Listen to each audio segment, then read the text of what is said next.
આ ઘટનામાં જવાબદાર હોય એવા તમામ પદાધિકારીઓ, અધિકારીઓ અને કર્મચારીઓ ઉપર કાયદાથી નિયત કરેલ કડકમાં કડક સજા થવી જોઈએ એવી અમારી માગણીને દોહરાવું છું. કથિત પત્રની અસલિયત માટે હેન્ડરાઇટિંગ એક્સપર્ટ અને FSL પાસે સત્વરે તપાસ કરાવવી જોઈએ. ગુનાહિત ષડયંત્રમાં સંડોવાયેલા હોય એવા તમામ પદાધિકારીઓ, અધિકારીઓ અને કર્મચારીઓની ટેલિફોનિક અથવા તો ડિજિટલ પ્લેટફોર્મ ઉપર જે ચર્ચાઓ થઈ હોય એની કોલ ડિટેલ સત્વરે કબજે કરાવવી જોઈએ એવી માગણીને દોહરાવું છું. તમામ જવાબદારોની સાચી ઓળખ કરવા માટે રાજ્ય પોલીસ વડાના નેતૃત્વ તળે એક ઈમાનદાર અધિકારીઓની ઉચ્ચ સમિતિને તપાસ સોંપવામાં આવે એવી અમે માગણી કરી હતી. બનાવના સમયગાળા દરમિયાન તમામ ઘટના સ્થળોના સત્વરે CCTV ફૂટેજ કબજે કરવામાં આવે એ માગણીને ફરીથી હું દોહરાવું છું. નિર્દોષ દીકરી સાથે અયોગ્ય વર્તન અને ઉતાવળ કોણે અને શું કામ કરાવી એ ગુજરાત સવાલ પૂછી રહ્યું છે. અસલી પત્ર લખનાર અને લખાવનાર કોણ હતા? નકલી ફરિયાદ કરનાર અને કરાવનાર કોણ હતા? એ ગુજરાત હજુય સવાલ પૂછી રહ્યું છે. કોઈને બાપના દાડાથી વંચિત રાખનારા કોણ કોણ હતા? નિર્દોષ દીકરીને ખોટા કેસમાં ફસાવનારા કોણ કોણ હતા? નેતાઓની આંગળીએ નાચનારા અધિકારીઓ કોણ કોણ હતા? એ હજુય ગુજરાત સવાલ પૂછી રહ્યું છે. કાર્યવાહીમાં વિલંબ છતાં અધૂરા ન્યાયને નારી સ્વાભિમાન આંદોલન સમિતિ આવકારે છે. આ નિર્દોષ દીકરીને અડધી રાતે ઉઠાવીને જનારા કોણ કોણ હતા? નિર્દોષ દીકરીનો જાહેરમાં વરઘોડો કાઢનારા કોણ કોણ હતા? નિર્દોષ દીકરીને પગમાં પટ્ટા મારનારા કોણ હતા? એ ગુજરાત હજુય સવાલ પૂછી રહ્યું છે. ત્યારે આ અધૂરા સવાલો એનો જવાબ મેળવવા સામાજિક મોરચે, રાજકીય મોરચે અને કાયદાકીય મોરચે આ લડાઈને આગળ ધપાવવા રાજકારણથી ઉપર ઉઠી એ ભારતીય જનતા પાર્ટીના કાર્યકર્તાઓ હોય, આમ આદમી પાર્ટીના કાર્યકર્તાઓ હોય, એ બક્ષીપંચ સમાજ હોય, દલિત સમાજ હોય, લઘુમતી સમાજ હોય, આદિવાસી સમાજ હોય કે પાટીદાર, હું 18 વર્ણને વિનંતી કરું છું કે આવો. ભવિષ્યમાં ગુજરાતની કોઈ પણ દીકરી એની લજ્જા, મર્યાદા અને સ્વાભિમાનનો ભંગ ન થાય એ માટે ગુજરાતીઓના હૃદયમાં જ્યોતને પ્રગટાવીએ. ભવિષ્યના બનાવોને રોકવા માટે કડકમાં કડક કાર્યવાહી થાય એવી રાજ્યના મુખ્યમંત્રીને વિનંતી કરી આપ સૌનો હૃદયથી આભાર.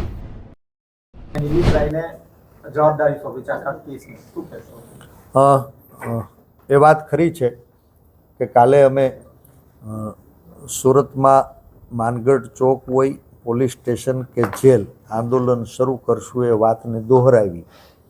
સમગ્ર ગુજરાતના લોકોએ એને આવકારી. ત્યારે ક્યાંક સુરતથી ડરી અને અડધી રાતે સરકારે 3 જેટલા કર્મચારીઓને સસ્પેન્ડ કર્યા છે. મેં મારી વાતની શરૂઆત કરી હતી કે આ તો માછલીઓ મારી અને મોટા મગરમચ્છને બચાવવાનો પ્રયાસ છે.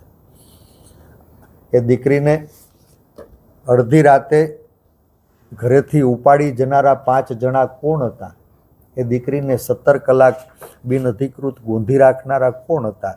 એ દીકરીનો જાહેરમાં વરઘોડો કાઢ્યો ત્યારે એની આજુબાજુમાં રોફ ઝાડનારા એ કોણ કર્મચારીઓ કે અધિકારીઓ હતા? એ દીકરીને પોલીસની કસ્ટડીમાં લઈ અને પટ્ટે પટ્ટે પીટવામાં આવી ત્યારે કોની સૂચનાથી, કોની હાજરીમાં અને કોણે મારી? આ બધા જ લોકો ક્યાંય ને ક્યાંય આ કમનસીબ ઘટનાની અંદર ગુનેગાર છે.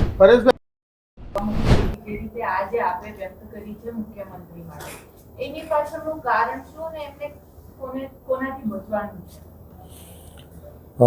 મારી વાતને દોહરાવું છું કે ક્યાંય ગુજરાતમાં ભારતીય જનતા પાર્ટીમાં સત્તાની સાઠમારી એનો સડો ઉપરથી નીચે તરફ ગયો છે. અમરેલીમાં એક તાલુકા ભાજપના પ્રમુખ થવા માટે આંતરિક લડાઈની અંદર એક નિર્દોષ દીકરી એની આબરૂનું નીલામ કરતા નેતાઓ ન ખચકાતા હોય તો મને લાગે છે કે આજ અમરેલી સમરાંગણ બન્યું છે, કાલે ગુજરાત પણ ભારતીય જનતા પાર્ટીના અખાડાનું સમ્રાંગણ બને અને ગુજરાતની કોઈ પણ દીકરી આનો ભોગ ન બને. એટલે આ જે ષડયંત્ર છે એની તપાસ થવી જોઈએ. ષડયંત્રમાં સામેલ લોકો છે એનો નાર્કો ટેસ્ટ કરાવવામાં આવશે તો આપોઆપ સત્ય બહાર આવશે. સર, મુખ્યમંત્રીને શા માટે એલર્ટ કરો છો? કારણ કે મારા તમારા અને ગુજરાતના મુખ્યમંત્રી છે, સરકારના વડા છે અને ષડયંત્ર રચનારાઓ પણ મને લાગે છે કે એમના જ ઘરમાં ઘાતકી લોકો છે અને માટે મુખ્યમંત્રીને મેં સાવચેત કર્યા છે. એની પાછળ કારણ ગુજરાતના લોકો ભારતીય જનતા પાર્ટીની આંતરિક લડાઈનો ભોગ ન બને, અંદરો અંદર ભલે કુસ્તી કરે, ભલે લડે, પણ બે આખલાની લડાઈમાં કોઈ નિર્દોષનો કચ્ચરઘણ ન નીકળે એવી જાહેર જીવનના કાર્યકર્તા તરીકે મને, તમને અને ગુજરાતની ચિંતા છે અને એટલે જ આ સવાલોને દોહરાવું. આ ન્યાય અધૂરો છે. પરિણામ સુધી આ લડાઈને આગળ ધપાવવા માટે આ મંચ ઉપરથી અમે ગુજરાતને વિનંતી કરી. નિર્લિપ્ત રાયને તપાસ સોંપી છે, શું કહેશો? નિર્લિપ્ત રાય અમરેલીના એસપી તરીકે કામગીરી કરી ચૂક્યા છે અને આપ સૌ એના સાક્ષી છો. તત્કાળ સમયે હું વિરોધ પક્ષનો નેતા હોવા છતાં નિર્લિપ્ત રાયની કામગીરીને મારા સહિત સમગ્ર અમરેલીએ રાજકારણથી ઉપર ઉઠીને બિરદાવી હતી એમને સન્માન્યા હતા. આ લડાઈ કોઈ રક્ષકો સામેની નથી. નેતાઓની આંગળીએ નાચતા કાયદાના જાણકાર હોવા છતાં ઈરાદાપૂર્વક કાયદાના ભંગ કરતા ભક્ષકો સામે છે. આજે સરકારે નિર્લિપ્ત રાયને રાજ્ય કક્ષાએથી તપાસની જવાબદારી સોંપી હોવાનું મેં સાંભળ્યું છે. અપેક્ષા રાખું નિર્લિપ્ત રાય એક ઈમાનદાર અધિકારી તરીકે આ બનાવની અંદર જે પાસાઓ ઉછાળવામાં આવ્યા છે, દીકરી દ્વારા અમરેલી એસપી અને આજે ડીજીપીને ફરિયાદ કરવામાં આવી છે, જાહેર જીવનના કાર્યકર્તાઓ તરીકે જાહેર મંચ ઉપરથી ગુજરાતે જે સવાલ ઉઠાવ્યા છે એનો સમાવેશી તપાસમાં સમાવેશ કરશે. અમરેલીએ નિર્લિપ્ત રાયને ખૂબ પ્રેમ આપ્યો છે. અપેક્ષા રાખું કે નિર્લિપ્ત રાયના નેતૃત્વમાં અમરેલીને ન્યાય મળશે, પીડિત દીકરીને ન્યાય મળશે. નિર્લિપ્ત રાય અમરેલીની પ્રજાનો દ્રોહ નહીં કરે એવો મને વિશ્વાસ છે.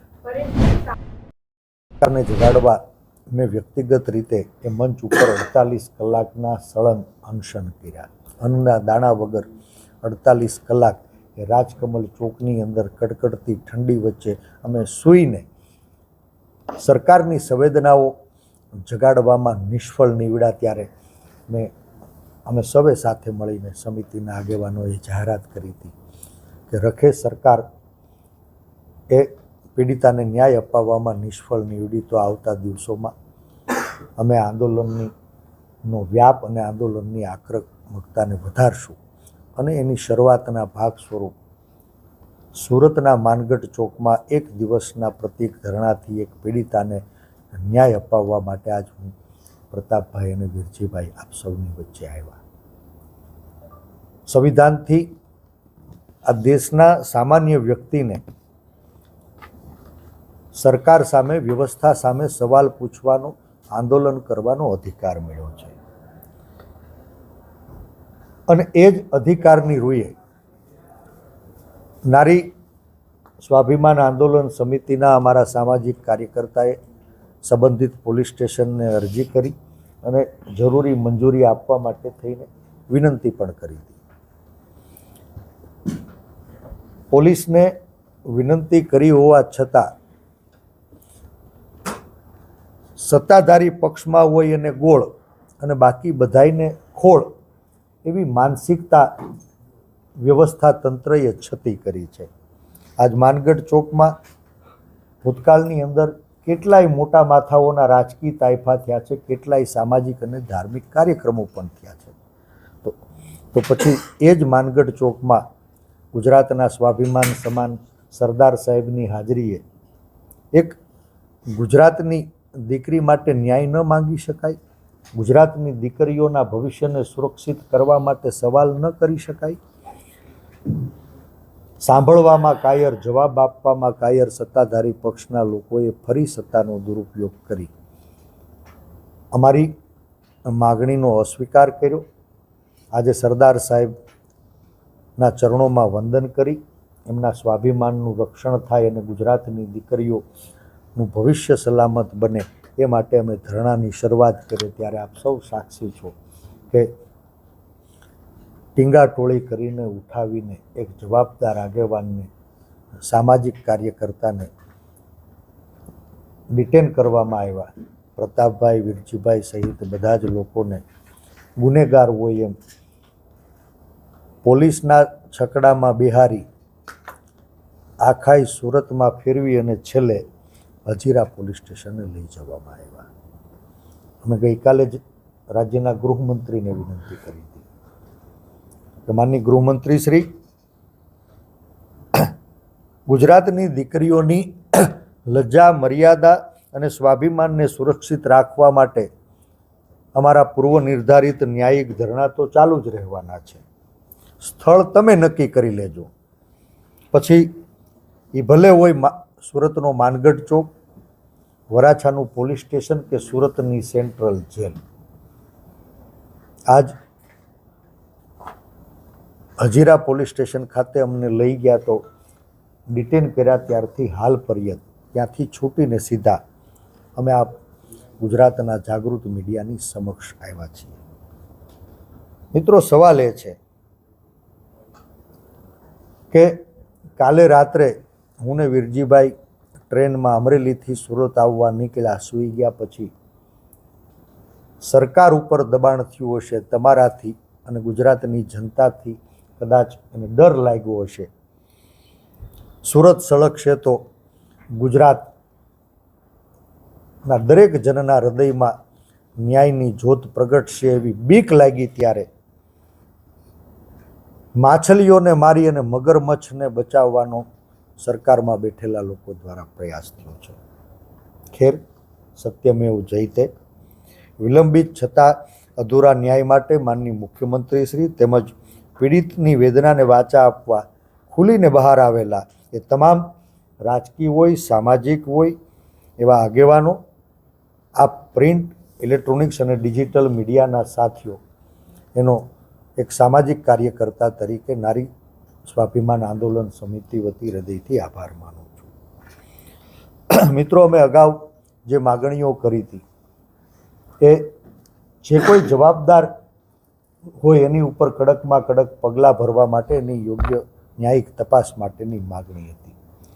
પણ આજના બનાવ પછી મને એવું લાગે છે કે સુરતમાંથી રાજ્યનું પ્રતિનિધિત્વ કરતા, રાજ્યના લોકોની રક્ષા કરવાની જેની જવાબદારી છે એવા ગૃહમંત્રી ક્યાંય આ કેસમાં ગુનેગાર તો નહીં હોય ને?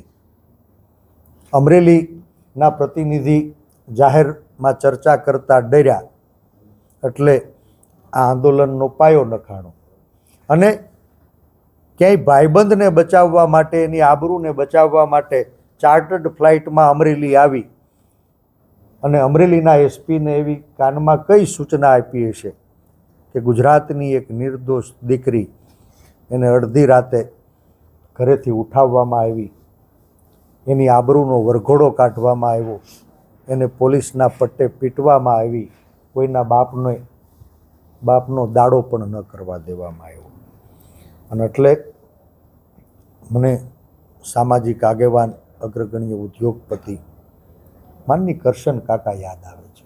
થોડા દિવસ પહેલાં એને ચિંતા વ્યક્ત કરી હતી અને આપના માધ્યમથી કરશન કાકાને હું કહેણ મોકલવા માગું છું કે કરશન કાકા, દાદાને કહેજો કે આ પાટીલના પપેટોએ જ શ્રી પટેલની સરકારને ઉથલાવવાનું ષડયંત્ર રચ્યું હોય એવું મને આજ સુરતની બજારમાં લાગે છે. માનની દાદા, તમે સાવચેત રહેજો અને પાટીલના પપેટોનો સત્વરે નાર્કો ટેસ્ટ કરાવો. શંકાસ્પદ આરોપીઓ પૈકી એક વ્યક્તિ, એના પૂજ્ય પિતાશ્રીનું નિધન થયું હતું.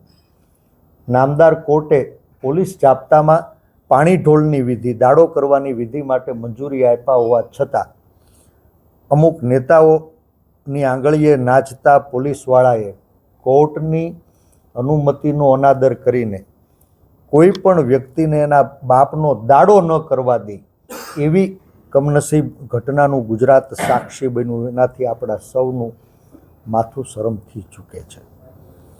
આ દીકરીને એ જ પોલીસવાળા જેણે રિમાન્ડ લીધા હતા, જેણે આરોપી બનાવી હતી, જેણે એની જેલમાંથી ન છૂટે એટલે પાછળથી આજીવન કેદની કલમ લગાવી હતી, ક્યાંય આપ મિત્રોએ એ દીકરીની વેદનાને વાચા આપીને સમગ્ર ગુજરાતમાં સૂર ઉઠ્યો કે નિર્દોષ દીકરી ઉપર જુલમ બંધ કરો, ત્યારે મજબૂરીવશ એ દીકરી નિર્દોષ છે. CRPC 169 અને BNS 189 મુજબ નામદાર સેશન્સ કોર્ટ સામે આ દીકરીને મુક્ત કરવા માટે થઈને એ જ તપાસ કરનારી પોલીસ ફરી એફિડેવિટ કરી દીકરી નિર્દોષ છે એ સાબિત કરે છે. ખેર, આપ સૌનો આભાર. એક નિર્દોષ દીકરી 7 દિવસ પોલીસ અને જેલની યાતનાઓ વેઠી અને ઘરે સલામત પાછી આવી. પાછી આવ્યા પછી જ્યારે પ્રથમ વખત હું પ્રતાપભાઈ જેનીબેન સાથે એમને મળવા ગયા, એમનું આખું ગામ, બધા જ આગેવાનો, એના પરિવારજનોની વચ્ચે એને સાંત્વના પાઠવી, હિંમત આપી અને પૂછ્યું કે બેટા ખરેખર શું છે, અને જે કાંઈ તારી સાથે થયું હોય એ એક શબ્દ વધાર્યા વગર કે એક શબ્દ ઘટાડ્યા વગર કહેજે. અને દીકરીએ જે બયાન કર્યું એ સોશિયલ મીડિયા મારફત આપ સૌની સમક્ષ મૂક્યું છે. આ વાતનો મારે પુનરોચ્ચાર નથી કરવો, પણ આ બધા મિત્રો હકીકતોથી વાકેફ થાવ એટલે મેં પ્રસ્તાવના માંગી છે. એ દીકરીએ જે આરોપો લગાવ્યા, જે કોઈ લોકોએ કાયદાના રક્ષક હોવા છતાં નેતાઓની આંગળીએ નાચી અને કાયદાને કચડવાનું કામ કર્યું છે, એવા તમામ પદાધિકારીઓ, અધિકારીઓ અને કર્મચારીઓ ઉપર કાયદાથી નિયત થયેલી કડકમાં કડક સજા થવી જોઈએ એ માગણી સાથે દીકરીએ જે કીધું હતું એ મુજબ અમારા બેકડ્રોપની અંદર જે દર્શાવ્યા હતા એ મુદ્દાઓ માટે જ અમે નારી સ્વાભિમાન આંદોલનની અમરેલીના આંગણે શરૂઆત કરી હતી. નારી સ્વાભિમાન આંદોલન સમિતિ અમરેલી સહિત સમગ્ર ગુજરાતમાં કોઈ એનું પ્રમુખ નથી. વ્યક્તિગત રીતે નામજોગ કોઈ એની કારોબારી નથી. એ વિચાર છે અને વિચાર ગુજરાતની તમામ દીકરીઓ એની લજ્જા, મર્યાદા અને સ્વાભિમાનની સલામતીનો વિચાર. સમગ્ર ગુજરાતને અમે વિનંતી કરી કે આ નારી સ્વાભિમાન આંદોલન સમિતિમાં બધા જ નાત, જાત, ભાત ભૂલી આવો, સાથે મળીએ. આ ઘટનામાં દીકરીની દુઃખનો આપણે ભાગીદાર નથી થઈ શક્યા, પણ ભવિષ્યમાં ગુજરાતની કોઈ પણ દીકરી ઉપર કાયદા વિરુદ્ધ ઉઠતો હાથ એ થરથર કાપવો જોઈએ. નેતાઓની આંગળીએ નાચતા અધિકારી હોય કે કર્મચારી એ 100 વખત વિચાર કરે એવી પુનઃ વ્યવસ્થા પેદા કરવા અમે અમરેલીના આંગણે નારી સ્વાભિમાન આંદોલનની વીતેલા દિવસોમાં શરૂઆત કરી. એ શરૂઆત પહેલાં દીકરીની ઉપર ફરિયાદ કરનાર એ પત્ર સાચો છે કે ખોટો, પત્રમાં લખેલા મુદ્દાઓ છે કે સાચા, રખેને ક્યાંય અમારાથી રાજકીય વિરોધીઓને પણ અન્યાય ન થાય એની તક આપવી જોઈએ. અને અમરેલીના ચૂંટાયેલા પ્રતિનિધિ માનની કૌશિક વેકરિયાને આપ મીડિયાના મિત્રો મારફત જાહેરમાં આહવાન કર્યું હતું કે આ પત્રમાં લખેલા મુદ્દાઓ એ સાચા છે કે ખોટા એની અમરેલીના હૃદયસમા રાજકમલ ચોકમાં ડૉક્ટર જીવરાજ મહેતાની સાક્ષીએ ખુલ્લા મંચ ઉપર ચર્ચા થાય. રખેને આપે જેમ કીધું એ ફરિયાદ સાચી હોય, લગાવેલા આરોપો ખોટા હોય તો મંચ ઉપર આવો, ખુલ્લા મંચ ઉપર ચર્ચા કરો અને આપ જનતાની અદાલતમાં સાબિત કરવામાં સફળ થશો કે આ મુદ્દાઓ ખોટા છે, તો જાહેર જીવનના કાર્યકર્તા તરીકે એ મંચ ઉપર હું આપની જાહેરમાં માફી માગીશ. દુઃખ સાથે કહેવું પડે છે કે હું, વીરજીભાઈ, પ્રતાપભાઈ, ચીનીબેન સહિત શહેરના અગ્રગણ્ય સામાજિક આગેવાનો, અન્ય પાર્ટીના આગેવાનો, આખાય ગુજરાતભરના પ્રિન્ટ, ઇલેક્ટ્રોનિક્સ અને સોશિયલ મીડિયાના સાથીઓ અને અમરેલી શહેરની બોળી સંખ્યામાં ઉપસ્થિત જનતાની અદાલત વચ્ચે એની 6 વાગે જાહેરાત કરી હતી, 2 કલાક સુધી એની રાહ જોવા છતાં એ ન આવ્યા, એટલે માનવાને કારણ થાય છે કે આ પત્ર પણ સાચો છે, એની અંદર લગાડેલા આરોપો પણ સાચા છે. માત્ર પોતાની ચામડી બચાવવા માટે, આબરૂ બચાવવા માટે થઈને સત્તાનો દુરુપયોગ કરી એક સાચા પત્રને ખોટો સાબિત કરવાનો નિરર્થક પ્રયાસ થયો. સમગ્ર સૌરાષ્ટ્રનું પાટનગર એવા સુરતના આંગણે આપ સૌ પત્રકાર મિત્રોનું હૃદયથી સ્વાગત કરું છું. મિત્રો, આપ સૌ સાક્ષી છો, ગુજરાતના એક નાના એવા ગામડાની નાના ખેડૂત પરિવારમાં ઉછરી અને જીવન જીવવા માટે સંઘર્ષ કરતી, નજીવા પગારે ભારતીય જનતા પાર્ટીના આગેવાનની કચેરીમાં નોકરી કરતી એક નિર્દોષ દીકરી, જે પોલીસ અત્યાચારનો ભોગ બની કે બનાવવામાં આવી, એ બહેન પાયલની પીડા, એની વેદના એને વાચા આપવા, પીડિત પાયલને ન્યાય મળે, આ રાજની દીકરીઓની લજ્જા, મર્યાદા અને સ્વાભિમાનનું રક્ષણ થાય એ માટે ગત 27 ડિસેમ્બરથી આજ પર્યંત આપ સૌ મિત્રો એક નિર્દોષ દીકરીનો અવાજ બન્યા. આપ સૌનો હૃદયથી આભાર માનું છું. આજે 17 દિવસના વાણા વાઈ ગયા.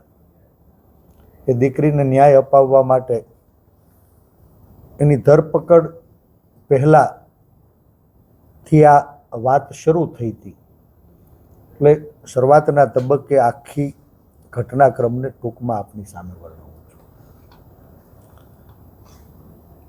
પીડિત પાયલ એ ભારતીય જનતા પાર્ટીના અમરેલી તાલુકા ભાજપમાં સંગઠન પર્વની અંદર તાલુકા ભાજપના પ્રમુખ બનવા માટે થનગનતા મનીષભાઈ વઘાસિયાને ત્યાં નજીવા પગારે નોકરી કરતી હતી.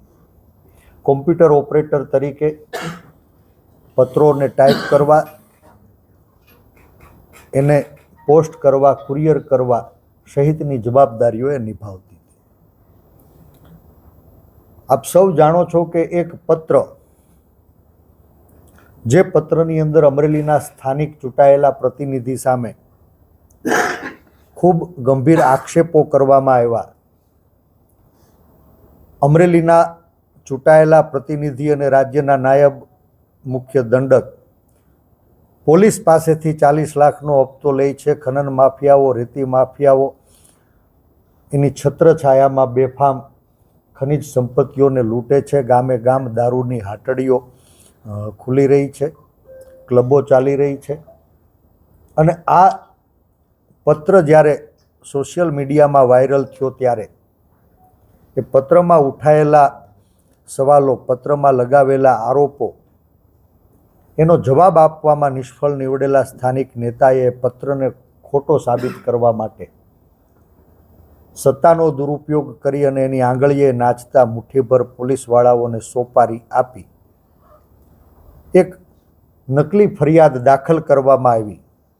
અને એ નકલી ફરિયાદમાં ત્યાંના સ્થાનિક એના રાજકીય વિરોધી માનવાને કારણ છે એવા તાલુકા ભાજપમાં પ્રમુખ બનવા થનગનતા મનીષ વઘાસિયા સહિત કુલ 4 લોકોની ધરપકડ કરવામાં આવી. પત્ર લખનારા પણ ભાજપના છે, ખોટી ફરિયાદ કરનારા પણ ભાજપના છે, પત્ર લખાવનારા પણ ભાજપના છે, ખોટી ફરિયાદ દાખલ કરાવનારા પણ ભાજપના છે. પકડાયેલા 3 શંકાસ્પદ આરોપીઓ પણ ભાજપના છે. આ દીકરી એનો વાક એક ભારતીય જનતા પાર્ટીના આગેવાનને ત્યાં નોકરી કરતી હતી અને એના અન્નદાતા જેને કહી શકાય એની સૂચનાથી એણે કીધું એ મુજબ પત્ર લખ્યો અને કુરિયર કર્યો. એ વાત દીકરીએ સ્વીકારી છે. સવાલ એ થાય છે કે પત્રમાં એક નિર્દોષ દીકરીને આરોપી બનાવવામાં આવે અને એ દીકરીની રાત્રે 12 વાગે 27 તારીખે રાત્રે 12 વાગે એક જવાબદાર પીઆઈ અથવા પીએસઆઈ, 3 પોલીસવાળા અને ડ્રાઈવર સહિત કુલ 5 જણા એક નિર્દોષ દીકરીને રાત્રે 12 વાગે અડધી રાત્રે ઘરેથી ઉઠાવી જાય છે. 17 કલાક સુધી એને બિન અધિકૃત રીતે ગોંધી રાખે છે. બીજા દિવસે સાંજે 5 વાગે ફરિયાદ દાખલ કરવામાં આવે છે. ત્રીજા દિવસે રવિવારે જજ સાહેબની ઘરે એની કોર્ટમાં રજૂ કરવામાં આવે છે. દીકરી આરોપી છે એવું નામદાર કોર્ટને ગેરમાર્ગે દોરી અને એના રિમાન્ડ લેવામાં આવે છે. આજ 29 તારીખે સ્થાનિક ચૂંટાયેલા પ્રતિનિધિના કહેવાથી, વિનંતીથી અથવા આગ્રહથી રાજ્યના ગૃહમંત્રી ચાર્ટર્ડ ફ્લાઇટ લઈ અને અમરેલી આવે છે. સલરડી મુકામે મહારાજ મુનિ સાહેબના દર્શન કરવાના બહાને એ અમરેલીમાં ઉતરે. સ્થાનિક એસપીને એની સાથે લઈ અને જાય. એને કાનમાં શું કહીને ગયા એની ખબર નથી. એ બધા જ શંકાસ્પદ આરોપીઓ, એમાં દીકરી સહિત બધાને પોલીસ ઢોર માર મારે છે. એક દીકરીને અડધી રાત્રે ઉઠાવી જવી, 17 કલાક બિનઅધિકૃત ગોંધી રાખવી, એની ઓળખ છતી કરવી, એની આબરૂનો જાહેરમાં વરઘોડો કાઢવો અને પોલીસ સ્ટેશનમાં મોટા અધિકારીઓની હાજરીમાં એને પાટે હુડાવીને પટ્ટે પટ્ટે મારવી, એવી કમનસીબ ઘટનાનું અમરેલી સાક્ષી બન્યું. એનું નારી સ્વાભિમાન આંદોલન સમિતિને દુઃખ છે.